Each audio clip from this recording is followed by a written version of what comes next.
할렐루야. 여러분 사랑합니다. 예, 사랑합니다. 자, 우리는 지난 시간에 아브라함이 자기 조카 롯이 포로로 잡혀갔다는 소식을 듣고 자기 집에서 길리우고 훈련시킨 318명의 가병들을 이끌고 포로 잡혀 있는 그곳까지 가서 그들을 구출해 오는 장면을 살펴봤습니다. 그 사건 후에 아브라함은 가나안의 영웅이 되었습니다. 지금까지는 가나안 땅에 이방인처럼 살았습니다. 반겨주는 사람도 없고요, 어울리지 못했고요, 누구도 그를 환영하지 않았습니다. 그런데 그가 단까지 200km 이상 되는 그 단까지 쫓아가서 포로로 잡혔던 사람들과 재물을 되찾아오면서 드디어 가나안의 영웅이 되었습니다. 오늘 본문은 그 가나안의 영웅이 되어 돌아올 때 두 나라의 왕이 각각 아브라함에게 찾아와서 아브라함을 영접하는 이야기가 오늘 본문에 기록되어 있습니다. 17절을 읽어보겠습니다. 시작. 아브라함이 그들라오멜과 그와 함께한 왕들을 쳐부수고 돌아올 때에 소돔 왕이 사회 골짜기 곧 왕의 골짜기로 나와 그를 영접하였고, 승리하고 돌아오는 아브라함을 가장 먼저 영접한 왕은 소돔 왕 베라였습니다. 그리고 18절을 보니까 소돔 왕과 전혀 다른 왕이 또 아브라함을 영접하는데 그는 아주 생소하고 신비한 살렘 왕 멜기세덱입니다. 오늘 저는 이 두 왕의 방문에 대한 아브라함의 반응을 살펴보면서 오늘 이 시대에 저와 여러분에게 주시는 메시지를 찾아보고자 합니다. 첫 번째입니다. 살렘 왕 멜기세덱에 대한 아브라함의 반응을 살펴보겠습니다. 18절입니다. 시작. 살렘 왕 멜기세덱이 떡과 포도주를 가지고 나왔으니 그는 지극히 높으신 하나님의 제사장이었더라.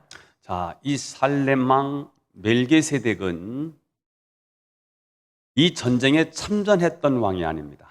그리고 아브라함이 특별히 아는 왕도 아니었습니다.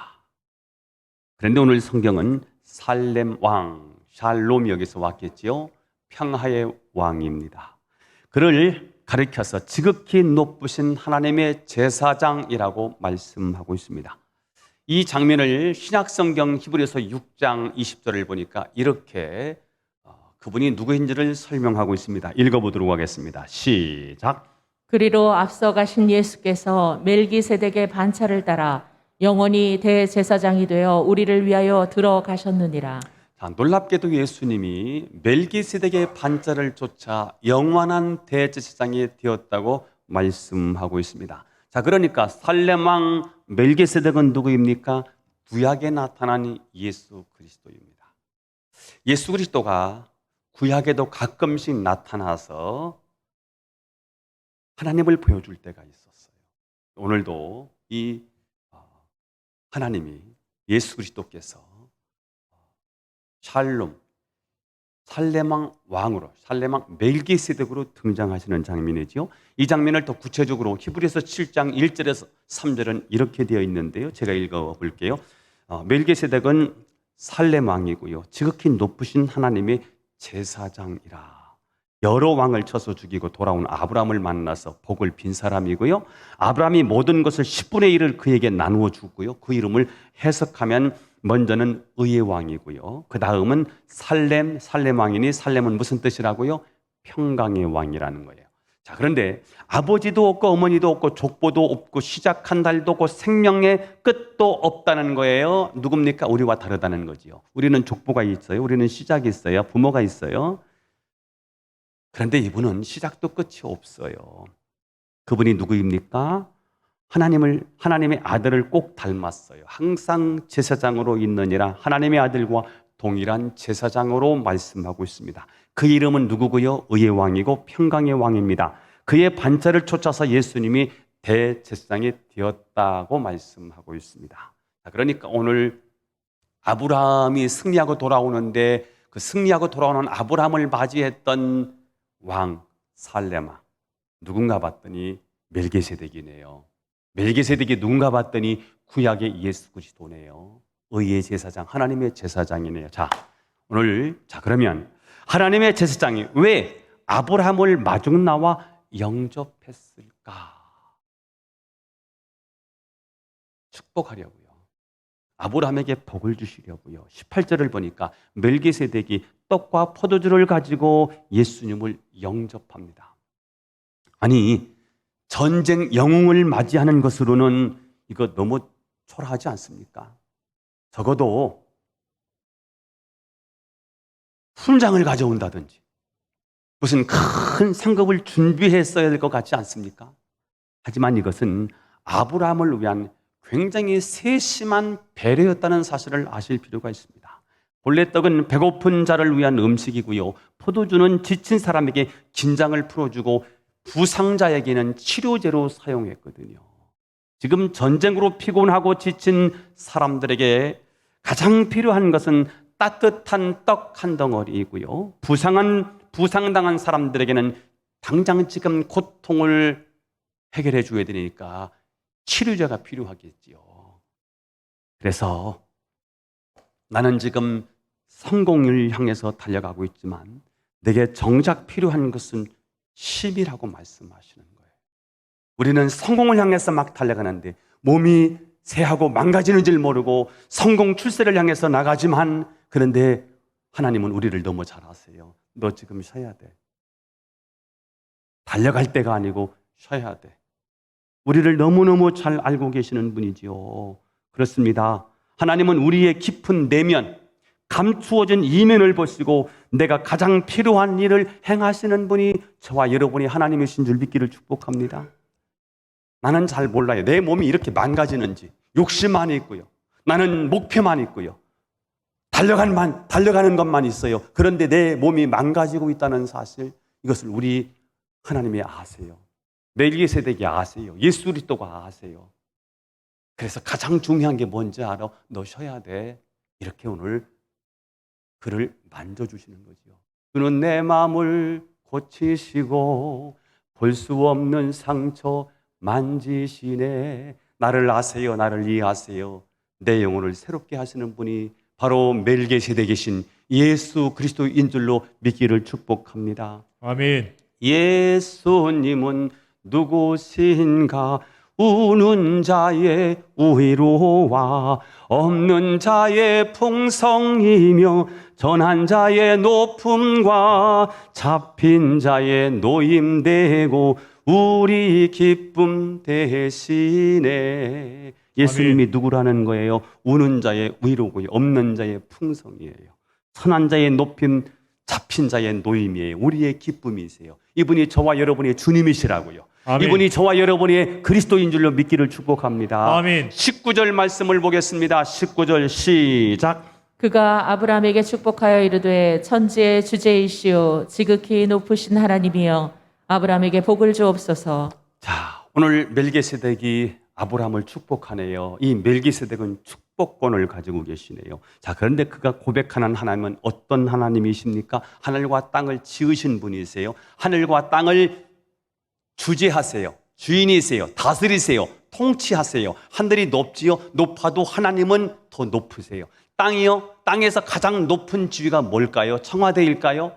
지위가 가장 높은 곳은 백악관일까요? 어디일까요? 그보다 더 높으신 분이 누구예요? 하나님이세요. 아멘. 천지의 주제세요. 아멘. 자, 그런데 이분이 지극히 높으신 하나님이라는 거예요.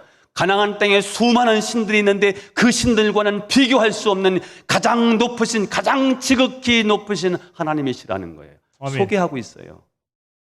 하나님은 누군지 알아? 하나님은 천지의 주제이셔. 하늘과 땅을 다스리고 통치하시오. 너희들을 다 다스리시오. 이 가나안을, 하나님이 가나안의 주인이시오. 가나안 땅을 다스리고 통치하시는 분이 하나님이시오. 그분은 지극히 높으신 하나님이셔. 가나안 땅에 수많은 신들이 있을 거 아닙니까? 그 신들 위의 신, 지존이라는 거예요. 지존하신 주님 이름 앞에, 그 이름 앞에 다 엎드려 우리는 경배해야 돼. 그 보좌 앞에 나와서 우리는 다 엎드려서 그 이름을 높여드려야 되는 거예요. 아멘. 그분이 바로 하나님이시라고 소개를 하고 있는 거예요. 지존이신 거예요. 그 하나님이 지금 아브라함을 축복하는 거예요. 뭐라고 하지요? 하나님이여 아브라함에게 복을 주옵소서. 오늘 멜기세덱의 마음으로 오늘 주회 중 여러분을 축복합니다. 여러분에게 축복이 있을지어다. 아멘. 여러분의 심령에 하나님의 복이 있을지어다. 아멘. 여러분이 하시는 모든 경영에 하나님의 축복이 있을지어다. 아멘. 오늘 멜기세덱이 아브라함을 만나서 이렇게 축복하는 거예요. 내가 축복하노니 내가 복을 비노니 하나님이 복을 주실 거야. 아멘. 오늘 여러분에게 축복합니다. 하나님이 여러분에게 복을 주실 줄로 믿습니다. 아멘. 이 축복의 의미가 무엇일까요? 첫째는 그들과 오멜을 싸워 이기고 돌아온 아브라함의 믿음의 행동에 대한 하나님의 인정이고 하나님의 격려고 하나님의 칭찬입니다. 야, 너 잘했어. 너 참 잘했었어. 너 행동 뭐 있었어? 그게 바로 믿음이야. 계산하지 않고 318명으로 어떻게 그들로 오멜 그룹을 칠 수 있었어? 그 믿음이지. 믿음의 행동이지. 계산하지 않고 나아갔지. 그거 잘했어. 그게 믿음이야. 하고 격려하고 칭찬하고 인정해 주시는 축복이 가장 먼저더라고요. 그 다음에 더 중요한 의미가 있습니다. 그것은 이 승리는 하나님의 주신 것이니 끝까지 겸손해야 된다고 하는 것입니다. 아멘. 20절 말씀이 나와 있어요. 20절 상반절 시작. 너희 대적을 내 손에 붙이신 지극히 높으신 하나님을 찬송할지로다 하매. 자, 무슨 말입니까? 내가 지금 승리한 것은 너의 능력 때문이 아니야. 하나님의 도우심으로 가능하게 된 것을 기억해야 돼. 아브라함이 가나안의 영웅이 되어 돌아와서 가나안 족속들이 아브라함을 떠받치고 칭송하고 그를 알아줄 때 아브라함도 우쭐하는 마음이 있었을 것입니다. 너희는 초토화됐지만 난 이기고 돌아왔어. 너에게 속한 것을 내가 다 도로 찾아왔어. 이거 봐. 칭찬은 고래도 춤춘다고 하지만 칭찬은 사람을 넘어뜨리게 할 수 있더라고요. 한번 따라서 해볼까요? 칭찬은 고래도 춤추게 하지만 칭찬은 고래도 춤추게 하지만 칭찬은 사람을 넘어지게 한다. 칭찬은 사람을 넘어지게 한다. 시작. 칭찬은 사람을 고래도 춤추게 하지만 칭찬은 사람을 넘어지게도 한다. 우리 교회는 머리가 안 좋으면 교회를 못 다닐 것 같아요. 하도 어려운 걸 시키니까. 자기는 연구하고 묵상하면서 만들어낸 명제를 교인들 한 번 시켜서 따라하게 시키는데 못하면 우리 교인이 아니라고 할 거 아니에요. 상관없습니다. 못해도 괜찮습니다. 자, 가나안 족속들이 아브라함을 죽여 썩을 때 하나님은 아브라함에게 찾아올 수 있는 교만의 위험성을 아시고 이렇게 말씀하시는 것입니다. 이 승리가 어디서 온 것인 것을 기억하라. 내 능력이 아니라 하나님의 능력이었다. 아멘. 이 사실을 기억할 때 아브라함은 겸손할 수 있었고요. 끝까지 승리할 수 있었습니다. 경고지요. 잘해야 돼. 믿음으로 살아야 돼.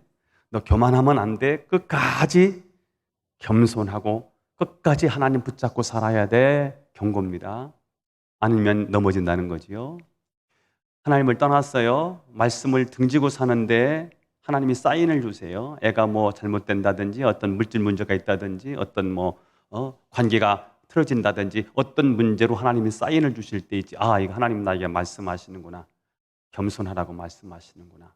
사인을 줄 때요. 우리가 고치고 회복할 때요. 하나님이 우리에게 축복을 해주시는 거잖아요. 오늘 아브라함은 경고로 듣는 거지요. 자, 멜기세덱의 축복에 대한 아브라함의 반응이 그럼 뭘까?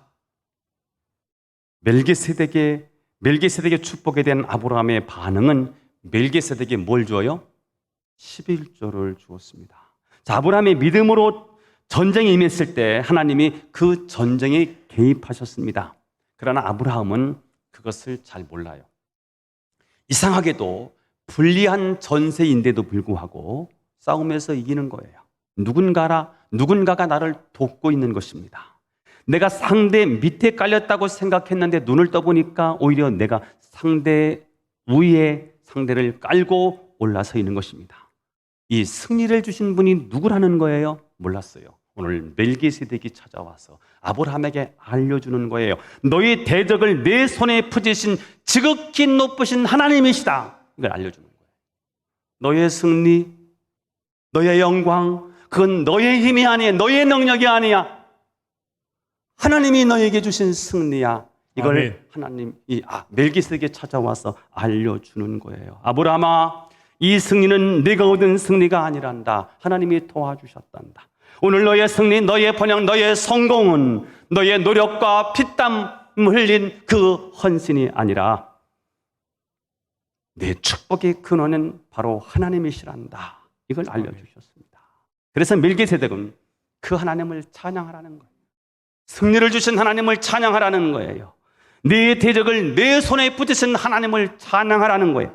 아브라함은 이 말에 응답합니다. 아멘, 아멘, 응답했습니다. 그 응답이 바로 뭐예요? 11조였던 거예요. 하나님이 오늘 멜기세덱이 아브라함에게 찬송하라고 그랬어요. 그랬더니 아브라함은 그 찬송을 뭐로 응답합니까? 11조로 응답을 했습니다. 예배드리라고 했더니 뭐 한 거예요? 11조를 드린 거예요. 아브라함은 11조를 드렸어요. 11조는 무엇입니까? 찬송이네요. 11조는 무엇입니까? 예배입니다. 20절 하반절에 아브라함이 그 얻은 것에서 10분의 1을 멜기세덱에게 주었더라. 그가 전리품 가운데 10분의 1을 멜기세덱에게 바칩니다. 왜 11조를 드렸습니까? 고대 사회에서는 10분의 1이라고 하는 것은 소유권의 인정을 의미합니다. 주인이 일을 시켰어요. 영주가 소장농에게 일을 시켰어요. 그리고 거둔 것에서 10분의 1을 영주에게 바쳐요. 주인에게 바쳐요. 10분의 1을 가져와요. 이것은 소유권을 인정하는 뜻이에요. 이건 주인의 것입니다. 그런데 10분의 1을 주인에게 바칩니다. 10분의 1을 드림으로써 나머지 전체도 내 소유가 아니라 하나님의 소유라는 것을 인정하는 것이 11조입니다. 10분의 1을 드리지만 나머지 9도 하나님의 소유입니다 라고 고백하는 것이 11조입니다. 11조는 무엇입니까? 11조는 그러니까 감사의 고백이고요. 11조는 예배이고요. 11조는 이런 우리의 삶을 담아서 하나님 앞에 드리는 온전한 삶의 고백인 것입니다. 어떤 사람이 번 돈 다 써도 모자란데 어떻게 11조를 뗍니까? 라고 말을 합니다. 그러나 11조는 자기 힘으로 살지 않고 하나님의 힘으로 살겠다는 고백인 것입니다. 그런 결단을 한 사람은 9개를 가지고 쓸 때 모자라지 않는 축복을 주시겠다고 약속하시는 것입니다. 여러분, 아멘. 누가 11조를 드릴 수 있을까요? 은혜 받은 자입니다. 은혜 받으면 11조가 아니고 10분의 2도 드리고요. 10분의 3도 드리고, 아니, 은혜 받으니까 하나님의 은혜에 감격에 취하니까 자기 목숨도 아낌없이 드립니다. 은혜가 너무 커서 주님을 위해서 무엇인가 하고 싶은 거예요. 그래서 자기 생명을 내걸고 선교사로 떠나는 거예요. 은혜가 식었기 때문에 11조는 부담이 되고 아깝습니다. 우리의 마음이 가시밭입니다. 세상 염려, 세상 재물의 유혹에 빠집니다. 11조가 기쁨일까요? 부담일까요? 그것은 물질의 문제가 아니라 바로 신앙의 문제입니다. 마음이 옥토이면 11조는 기쁨이고요. 마음이 가시밭이면 11조는 부담이고 11조는 아깝습니다. 나중에 이 11조 정신이 사라지면서 11조가 율법으로 들어옵니다. 왜냐하면 하나님 공동체를 세워야 되는데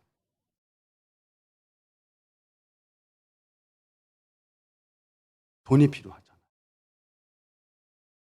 이스라엘 백성들은 신앙 공동체예요. 이 공동체를 세우는 데 있어서 돈이 필요하더라고요. 그래서 하나님이 아예 레위 지파는 하나님 일이 너무 중요하니까 이스라엘의 국방력보다 더 중요한 게 누구냐면 레위인들이었던 거예요. 그래서 레위인들을 세우고요. 너희들은 아무것도 하지 말고 하나님 나라를 세우는 일에 전무해야 된다. 그래서 이 직분을 레위 지파 제사장들을 세워서 제사 드리는 일, 하나님 상대하는 일에 전무하게 만들어요. 이게 이스라엘을 하나님 나라로 만드는 가장 중요한 일이었기 때문이에요. 그래서 이 공동체를 세워가기 위해서 12지파가 하나씩 레위인들을 위해서, 제사장을 위해서 11조를 드리게 만들어요. 그럼 다른 지파는 9개를 가지고 사는데 레위인들은 몇 개를 가지고 있는 거죠, 그러면? 12개를 가지고 있는 거예요. 그래서 12개 중에서 3개는 고아들, 과부들, 소외 계층들, 나그네들, 외국 노동자들 이런 사람들을 위해서 써라 해서 똑같이 9개를 가지고 살면서 풍성하게 만드는 율법의 구조를 만들어냈어요. 그래서 이스라엘을 하나님 나라로, 이스라엘 공동체를 세우면서 하나님 나라의 샘플을 세우게 되는 거지요. 그러나 여러분, 우리가 11조를 드리는 이유는 율법이기 때문이 아니라 은혜 때문에 드려야 된다는 것입니다. 아멘. 11조는 드리지 않으면 벌 받으니까 드리는 것이 아닙니다. 도저히 드리지 않고서는 견딜 수 없는 은혜가 감사의 고백으로, 찬송의 고백으로 하나님 앞에 드리는 것이 11조라는 거예요. 자, 그러니까 아멘. 11조는 물질이 아니고요, 은혜입니다. 11조는 물질이 아니고 감사입니다. 아멘. 11조는 물질이 아니고 감격의 결과입니다. 11조를 결단한 아브라함은 이제 물질의 노예가 되지 않고요, 물질을 다스리는 사람이 됩니다. 인간은 육체를 가지고 있기 때문에 절대로 물질에서 자유로울 수가 없습니다. 하나님이 없는 사람들의 세계관은 유물사관일 수밖에 없어요. 왜냐하면 육신을 가졌기 때문에 입어야 돼요. 육신을 가졌기 때문에 먹어야 되고요. 육신을 가졌기 때문에 쉴 수 있는 공간이 필요해요. 그래서 아파트 하는 거 아닙니까? 인간은 물질적인 수밖에 없어요. 물질적인 세계에 살고 있기 때문입니다. 하지만 아브라함은 11조 결단을 통해서 물질의 종이 되지 않고 물질을 지배하는 자가 됐습니다. 물질의 지배를 당하지 않고 물질을 다스리는 자가 된 거예요. 그래서 그는 아무리 큰 돈도 하나님과의 관계가 없으면 그냥 거절해버립니다. 이유는 하나님 나라를 위해서입니다. 저는 여러분이 아브라함처럼 하나님이 주시는 승리를 경험하시기를 바라고요, 더 큰 승리를 위해서 11조와 감사로 참된 예배를 드릴 수 있기를 예수님의 이름으로 축원합니다. 아멘. 두 번째, 소돔 왕 베라에 대한 아브라함의 반응을 생각해 보겠습니다. 자, 아브라함이 잡혀갔던 사람들과 재산을 다시 찾아왔을 때 소돔 왕이 뭐라고 말을 하는지 21절에 나와 있습니다. 시작. 소돔 왕이 아브라함에게 이르되 사람은 내게 보내고 물품은 내가 가지라. 자, 지금 소돔 왕은 전쟁을 하고 승리하고 돌아온 신하에게 하사품을 주듯이 임금 행세를 하고 있습니다. 어불성설이지요. 그럴 처지에 있는 사람이 아니에요. 사실은 소돔 왕, 고모라 왕을 비롯한 5개의 연합군이 완패를 당했어요. 그래서 오늘 소돔 왕도 사실은 역청구동에 빠졌어요. 모든 군인들은 다 흩어지고 도망갔어요. 이 승리는 소돔 왕이 한 일이 아무것도 없어요. 근데 오늘 적반하장인 거예요. 자기가 지금 주인 행세를 하고 있는 거예요. 손 안 대고 지금 코 풀려고 하고 있는 거죠. 이에 대한 아브라함의 반응은 어떻습니까? 아주 쌀쌀맞습니다. 23절을 읽어보겠습니다. 시작. 내 말이 내가 아브라함으로 치부하게 하였다 할까 하여. 내가 아브라함을 도와줘서 내가 부자가 되었다 할까 하여 싫다 이거예요.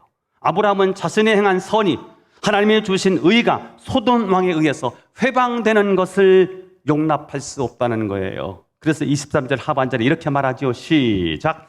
내게 속한 것은 실 한 오락이나 들매끈 한 가닥도 내가 가지지 아니하리라. 자, 이 말씀은 소돔 왕의 제안을 거부하는 것일 뿐만 아니라 책망하는 뜻도 담겨져 있습니다. 하지만 미안하지만 당신의 호의를 거절하겠습니다. 미안하지만 당신이 주는 돈은 받지 않겠습니다. 당신이 나를 부자가 되게 했다고 말할까 봐 나는 그게 싫어서 당신이 주는 호의를 거부합니다. 내 인생을 책임져 주는 분은 당신이 아니라 내 인생을 축복하시는 분은 바로 나의 하나님이십니다. 사실 소돔 왕은 비록 그돌로 오멜에게 패했지만 여전히 가나안 남부 지방의 남부 지역의 가장 강력한 중심 세력이었습니다. 아브라함은 이번 전쟁을 승리하며 주목받는 인물이 되기는 했지만 그래봐야 유목민의 한 족장에 지나지 않습니다. 물론 전쟁에 승리할 정도의 군사력도 있지만 이 승리는 하나님의 도우심과 기습적인 승리였지 가나안을 지배할 수 있는 객관적인 힘을 가진 것은 아니었습니다. 따라서 아브라함은 가나안의 정치 세력인 소돔 왕을 무시하고 감히 이런 말을 할 수 있는 상황이 아니었습니다. 자, 그런데 오늘 아브라함이 이렇게 당당하게 내가 주는 거 하나도 안 받아. 거부해.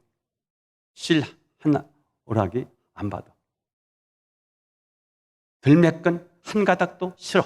이렇게 당당하게 말할 수 있는 이유가 무엇일까요? 22절에 나와요. 읽어보겠습니다. 시작.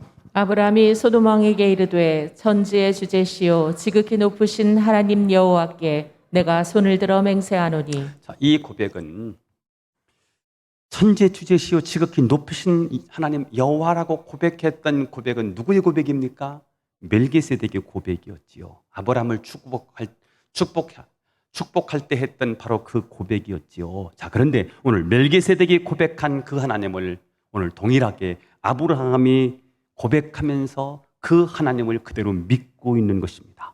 멜기세덱이 축복을 받은 후에 천지 주제시요 지극히 높으신 하나님이신 것을 확실히 믿게 되는 거예요. 여러분, 저와 여러분이 하나님은 천지의 주제세요. 아멘. 모든 신 외에 가장 뛰어난 하나님이세요. 아멘. 교회 밖에도 다른 신이 있다고 사람들이 말하잖아요. 그 모든 신 외에 가장 뛰어난 신, 가장 위대하신 하나님, 그분이 저와 여러분이 하나님이시라고요. 아멘. 사실은 신은 없는 거예요. 하나님 외에는 신은 없는 거예요. 그거는요, 다 귀신이에요. 하나님을 대적하여, 하늘의 천사장이 하나님을 대적하여 하늘에서 쫓겨나서 공중에 권세 잡은 악한 영일 뿐인 거예요. 하나님 외에는 없는 거예요. 지극히 높으신 하나님이신 거지요. 오늘 아브라함이 이 사실을 믿은 거예요. 그래서 아브라함은 하나님께서 하신 일을 놓고 자신의 욕심을 채우려고 그분의 뜻과 그분의 영광을 훼손하려고 하는 이 소돔 왕을 냉정하고 단호하게 거절을 하는 것입니다. 그는 천재 주제시요 지극히 높으신 하나님을 믿었기 때문에 그 누구도 두려워할 이유가 없었습니다. 믿음은 우리에게 이렇게 당당함을 줍니다. 돈 앞에 당당한 이유가 뭐예요? 돈은 하나님이 주신다고 믿기 때문이에요. 아멘. 우리가 11조를 당당하게 하나님 앞에 바칠 수 있는 이유는 뭐예요? 물질의 주인은 하나님이시라는 사실을 믿기 때문이에요. 아멘. 자, 그런데 오늘 아브라함은 이렇게 자신의 얻은 몫은 거절한 반면에 전쟁에 참여했던 모든 전우들의 몫을 챙기고 있는 장면이 24절에 기록되어 있습니다. 읽어보겠습니다. 시작. 오직 젊은이들이 먹은 것과 나와 동행한 아넬과 에스골과 마므레의 분깃을 제할지니 그들이 그 분깃을 가질 것이니라. 자, 여기 젊은이들은 아브라함과 함께 참여했던 가병 318명을 말하는 것이고요. 아브라함은 그들이 가나안 이 전쟁에 나감으로 필요했던 그 양식의 분량만큼은 이 전림품에서 제해라. 다시 말하면 318명에게 이들의 몫을 챙겨줘라. 그래서 챙겨주고요. 또한 자신과 함께 참전했던 동맹을 맺었던 아넬, 또 에스골, 마므레의 분깃도 제하라. 그들의 수고도 인정하고 그들의 몫을 챙겨주고 있습니다. 자, 아브라함은 자신은 받지 않았지만 왜 받지 않습니까? 하나님의 영광의 기스가 난다는 거예요. 이걸 받으면 하나님의 얼굴에 기스가 난다는 거예요. 영광을 가려울 수 있다는 거지요. 하지만 자신과 함께 전쟁에 참전한 모든 사람들의 물품을 챙겨주고 있습니다.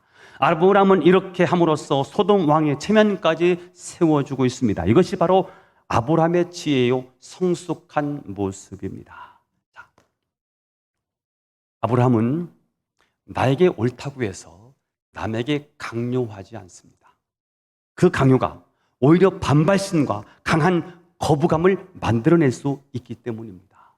대신 아브라함은 아름답고 좋은 것은 그냥 내 삶을 통해서 보여줌으로써 저들이 감동을 받고 스스로 따라오도록 하는 것입니다. 이것이 전도에 임하는 아브라함의 철학이었다는 거예요. 저는 굉장히 자유분방한 사람이에요. 어떤 것에 얽매이는 것을 굉장히 어려워해요. 힘들어요. 기숙사에서 같이 살잖아요. 저는 힘들어요. 군대 가서 군 생활이 싫었어요. 속도 모르고 다른 사람들은 제가 군대 생활 잘한다고요. 말뚝박으래더라고요. 저는 그게 싫어요. 누구한테 구속받는 게 싫어요. 굉장히 자유로운 사람이거든요. 결혼을 하고 보니까 우리 집사람은 정반대인 거예요. 저 집안 자체가 굉장히 율법적인 거예요. 어머니는 전도사님도 하셨어요. 얼마나 열정이 있으셨으면. 중학교밖에 안 나오셨는데 공부하셔서 신학교 나오셔서 전도사님을 하셨어요. 그리고 저희 장인어른은 장로님이셨어요. 저희 장모님이 신방 가방 들고 이렇게 신방 다니는데 굉장히 눌리는 모습을 보고요. 제가 결혼하면서 우리 장모님한테 장모님 그거 내려놓으시죠. 그냥 평신도로 권사가 좋습니다. 그래서 내려놓고 권사로 사시는데 너무 신나하셨어요. 평신도가 좋은 거예요.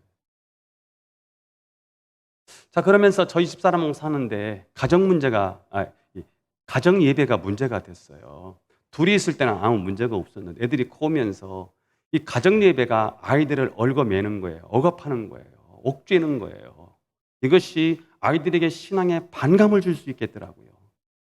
제가 그래서 얼만큼 예배를 드리다가 우리 사람은 자꾸 가정 예배를 강조했는데 저는 가정 예배가 오히려 아들에게 거부감을 심어줄 것 같았어요. 그래서 여보 그만하자 이거. 일 있을 때 생일 또 추석 명절, 설 명절 그리고 특별히 어떤 기념이 있는 일만 예배를 드리고 그냥 가정 예배를 좀 내려놓자.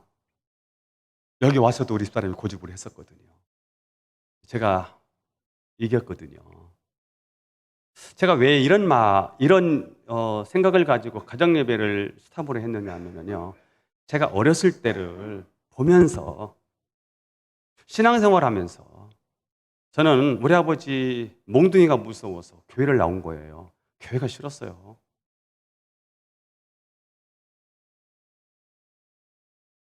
그리고 억지로 우리 아버지가 교회 안 가면 그냥 가만 안 두니까요. 억지로 가는 거예요. 제 속마음은 어떤지 아십니까? 내가 커서 어른이 되면 내가 교회 다니나 봐라. 율동도 싫고요. 특히 저를 스트레스 받게 한 게 뭐였냐면 중학교 1학년, 3학년 예배를 드리는데 9시에 예배를 드려요. 그럼 10시에 끝내줘야 될 거 아닙니까? 근데 그 선생님이요. 10시가 됐는데 우리 친구들하고 좀 축구하기로 약속돼 있어 10시에 지금 나오기를 기다리고 있거든요. 우리는 윗장벌 아랫장벌하고 맨날 돈 내게 축구를 했기 때문에 내가 가야 이길 거 아닙니까? 나를 기다리고 있는데 이 선생님이 예배를 안 끝내주는 거예요. 얼마나 속에서 부하가 일어나는지요. 저 선생님이 그냥 미운 거예요. 10시면 내가 운동장에 가 있어야 되는데 9시 50분에 끝내주면 얼마나 좋아요. 그런데 10시가 됐는데요. 둘째, 그냥 막 뛰쳐나가고 싶은데 그렇게 뛰쳐나가고 오면 그 다음엔 우리 아버지한테 또 몽댕이 찜질을 받아야 되니까요. 앉아있는데요. 제가 막 그런 거예요. 제가 12시 안에 모든 걸 끝내려고 무던히 애를 쓰는 거 아십니까? 왜 그런지 아십니까? 청중의 입장을 내가 이해하려고 하는 거예요. 수요일도요. 제가 8시 반 안에 다 끝냅니다. 남하나요도요. 제가 시간 다 보고요. 새벽 예배도요. 시간 다 보고 조절합니다. 굉장히 어렵습니다. 그래도 제가요. 청중들을 이해하면서요. 왜요? 복음을 준다는데 율법을 주고 복음을 준다는데 복음이 반감이 사서요. 거부감을 일으켜서는 안 된다는 거잖아요. 이게 굉장히 중요한 거예요. 내 자녀들이 지금 예배당에 나오지 못하는 이유 가운데 하나가요. 내가 윽박질러서 억지로 예수를 믿게 하려고 그냥 자연스럽게 은혜 장소로 보내고요. 은혜 받게 하고 이렇게 해야 되는데 막 내가 억지로 안 돼요. 왜냐하면 인격이 있기 때문에 안 되는 거예요. 오늘 아브라함이 이걸 너무너무 잘하고 있는 모습을 보면서 저는 여러분과 함께 도전을 받고 싶은 거예요. 여러분, 신앙의 독불장군은 안 됩니다. 아직 준비되지 못한 자에게 감당할 수 없는 선의 기준을 강요하여 오히려 마음의 문을 닫게 해서는 안 되는 것입니다. 아직 연약하여 모든 것을 먹을 수 없는 자에게 내 몸에 좋다고 나에게는 좋은 거지 그 아이는 받지 않으면 그 아이한테는 강요해서는 안 되는 거지요. 이것이 바로 신앙의 독불장군이라는 건데 안 됩니다. 나는 내 속에 심겨진 의와 선을 가지되 아직 그렇지 못한 자는 그대로 용납해주고 기다려주는 것, 그리고 나의 삶을 통해서 무엇이 옳은지를 보여주어서 그들 스스로 따라오게 하는 것, 이것이 아브라함의 성숙함이고 우리가 배워야 할 모습이라는 사실을 믿게 되기를 축복합니다. 저희 아들이, 큰아이가 둔산제일교회 가서 2년 사역을 했어요. 중등부를 300명을 이렇게 맡은 사역자가 됐는데 부장선생님이 상담을 놓은 거예요. 23살짜리한테. 전도사님, 상담을 하는데 상담이 뭐였냐면 자식 교육을 어떻게 해야 될 것인가를 놓고 23살짜리한테 찾아온 거예요. 그러니까 우리 아들이, 집사님, 제가 23살입니다. 자녀 키우는 거는 집사님이 더 잘 알잖아요. 그랬더니 그게 아니고요. 아버지가 전도사님을 어떻게 키웠는지를 얘기해 주세요. 이렇게 말했다는 거예요. 그때 아들이 되물었어요. 그러면 자식을 어떻게 지금 하고 있습니까? 했더니 하루에 성경구절 하나를 암송시키고 매일 가정예배를 드린다는 거예요. 그랬더니 우리 아들이 그거 그만하세요. 애들 굉장히 스트레스 받습니다. 이렇게 얘기를 해준 거예요. 우리 아버지는 그렇게 하지 않았어요. 뭘 해라 그렇게 하지 않고요. 우리 아버지는 삶을 살아내셨어요. 그래서 저는 아버지의 등을 본 거예요. 아버지가 이렇게 해라 저렇게 해라 교육시킨 게 없어요. 아버지가 그렇게 사신 걸 제가 봤어요 라고 대답을 해줬다고 그래요. 그냥 은혜로 받아주세요. 아들 얘기해서 미안한데 진짜 이게 오늘 아브라함의 이 모습을 보면서 우리 자녀 교육이 굉장히 어렵습니다. 그런데 자녀 교육은 말로 안 되는 거예요. 이렇게 해라 저렇게 해라 역감정만 생겨요. 거부반응만 생겨요. 우리가 해야 될 일은 뭐냐면 은혜의 공동체로 밀어넣는 일 있잖아요. 수련회 가잖아요. 애들 수련회로 갈 수 있도록 애를 쓰는 거예요. 내 자식을 신앙교육을 내가 못 시키겠더라고요. 그러니까 막 은혜 장소로 가도록 만드는 일만 굉장히 공을 들여야 됩니다. 교회에 갈 수 있도록 공을 들이는 거예요. 내가 일부 예배도 얘기를 했는데 우리 둘째 아들요, 제가요 다룸이 쉽지 않아요. 말 한마디를 하려고 하면요 내가 10번 생각하고요 이 말을 하면 그렇게 해서 아이를 다루어요. 굉장히 공이 필요해요. 그래야 마음을 안 다쳐요. 마음이 다치면 다 다치는 거예요. 자녀 교육을 하는데도요 굉장히 중요합니다. 마음을 풀어주는 거예요. 그리고 할 말을 마음이 다치지 않은 상태에서 이야기를 해야지, 마음이 다친 상태에서는 아무것도 안 먹힌다는 사실을 아시고요, 마음이 다쳤는데 말하면 그건 역효과라는 사실을 아셔야 돼요. 자, 결과입니다. 지금까지는 저 변방 유목민의 족장에 불과했던 아브라함이 가나안의 중심인물로 부상하게 됐습니다. 이전에는 이리저리 쫓기고 내몰리던 아브라함이 이제 감히 누구도 시비하거나 도전할 수 없는 강력한 세력이 되었습니다. 더군다나 하나님의 사람으로서 돈이 있고 힘이 있는 사람이 아니라 의와 사랑과 신뢰의 사람으로 사람이 기억에 남게 되었습니다. 시기와 질투와 견제의 대상이 아니라 감히 갚을 수 없는 큰 은혜를 남긴 사랑과 존경의 대상으로 그들의 마음이 새겨졌다는 것이 중요합니다. 더 중요한 것은 이제부터 그가 하나님을 어떻게 전한다 할지라도 그의 말은 감히 부인할 수 없는 충분한 신뢰를 받을 수 있게 되었다는 점입니다. 저는 여러분에게도 이런 성숙함으로 세상 사람들에게 선한 영향력을 미치는 위대한 이 땅의 하나님의 종들이 되기를 예수님의 이름으로 축원합니다. 기도드리겠습니다. 하나님 아버지, 오늘 우리를 사랑해 주셔서 감사하고 말씀 주셔서 감사합니다. 오늘 멜기세덱 그리고 베라 왕 두 왕에 대한 아브라함의 반응을 통하여 우리에게 큰 도전을 주셔서 감사합니다. 아브라함처럼 그렇게 살게 하여 주옵소서. 예수님의 이름으로 기도하옵나이다. 아멘.